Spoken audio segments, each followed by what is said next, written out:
স্বাধীনচেতা মেয়েদের সাথে থাকতে যাওয়াটা খুব একটা সহজ ব্যাপার নয়, কারণ সে আপনার সব বারণ চোখ কান বন্ধ করে শুনবে না।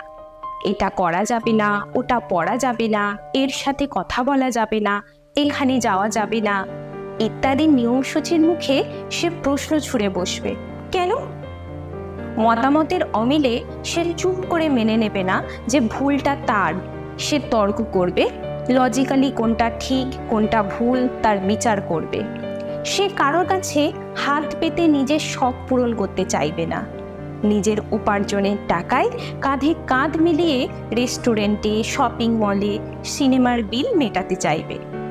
সে তার স্বপ্নের গলা টিপতে দেখলে সোনামুখ করে বসে থাকবে না। হাসি হাসি মুখে সে একলা নিজের শাড়ির আঁচলে বেঁধে নেবে না সংসারের সমস্ত দায়িত্ব। সে হয়তো বুঝিয়ে দেবে যে বাচ্চা সামলানো তার একার কর্তব্য নয়।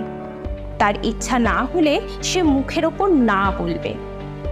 সে আপনাকে ভালো তো বাসবে প্রচুর, কিন্তু নিজেকে অবহেলা করে নয়। তাকে বেঁধে রাখা যাবে না। তোতা পাখির মতো পায়ে শিকল বেঁধে সেখানেও বুলি আওড়ানো যাবে না।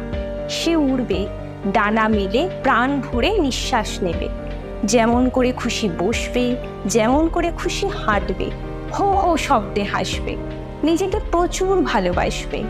সবার দ্বারা আবার এমন মেয়ে মানুষকে ভালোবাসা সম্ভব হয়ে ওঠে না। আপনি বরং আরেকবার ভেবে দেখুন, পারবেন তো?